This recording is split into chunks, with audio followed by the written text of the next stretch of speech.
Assalamualaikum warahmatullahi wabarakatuh. Bertemu kembali murid-murid semua dalam pelajaran sirah tahun 4.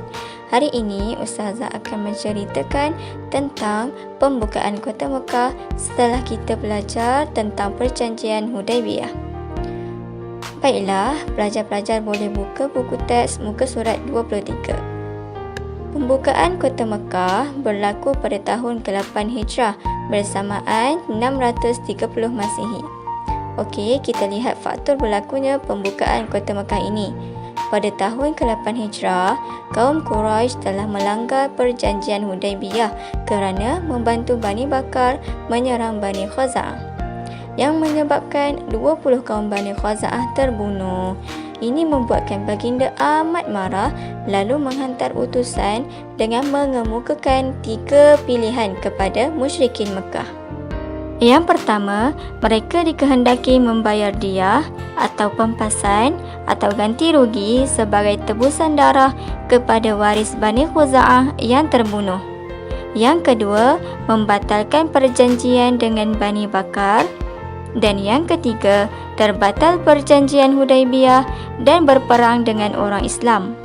Kaum musyrikin Mekah terasa kewibawaan mereka tercabar lalu memilih untuk berperang dengan orang Islam.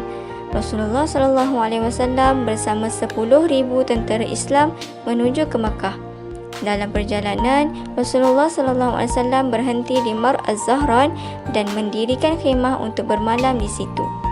Rasulullah SAW telah menyusun strategi dengan teliti agar dapat memasuki Kota Mekah tanpa pertumpahan darah. Apakah strategi itu, murid-murid? Pada malam itu, Rasulullah SAW mengarahkan setiap pasukan menyalakan unggun api yang besar. Ini bertujuan untuk menimbulkan rasa gerun atau takut kepada musyrikin Mekah. Strategi ini telah berjaya melemahkan semangat musuh kerana orang musyrikin menyangka tentera Islam sangat ramai. Ketika Abu Sufyan keluar meninjau tentera Islam, beliau berasa kekuatan Islam sangat kuat dan tidak mungkin dapat menewaskan mereka. Di pertengahan jalan, beliau terserempak dengan Al-Abbas yang baru memeluk Islam. Al-Abbas menceritakan tentang Islam kepada Abu Sufyan.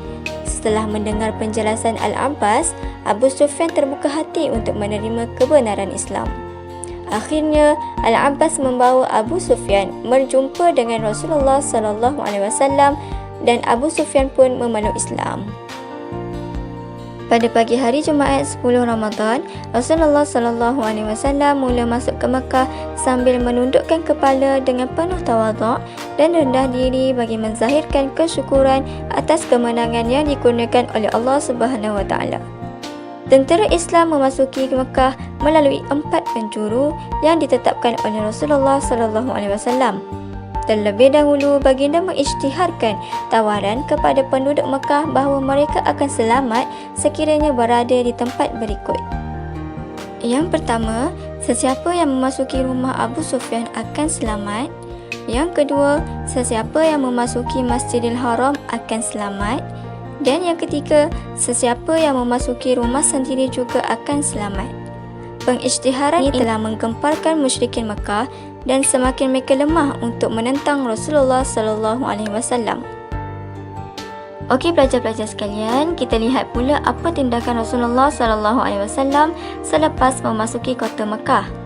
Antara tindakan yang dilakukan oleh Rasulullah SAW setelah berjaya menguasai Kota Mekah adalah: yang pertama, Rasulullah SAW dan para sahabat menuju ke Kaabah lalu memusnahkan 360 buah patung berhala yang terdapat di sekeliling Kaabah. Selepas itu, Rasulullah SAW melakukan tawaf di Kaabah dan menunaikan salat sunat di makam Ibrahim sebanyak 8 rakaat. Okey, yang ketiga, Rasulullah SAW mengarahkan Bilal bin Rabah melaungkan azan di atas bumbung Kaabah. Yang keempat, Rasulullah menyampaikan khutbah pertama kepada penduduk Mekah. Dan yang terakhir, Rasulullah SAW telah mengisytiharkan pengampunan kepada semua bekas musuhnya. Okeylah pelajar-pelajar sekalian, setakat ini sahaja pembelajaran kita untuk hari ini. InsyaAllah Ustazah akan sambung kembali pembelajaran kita tajuk pembukaan Kota Mekah ini di lain masa. Wabillahi taufiq wal hidayah. Assalamualaikum warahmatullahi wabarakatuh.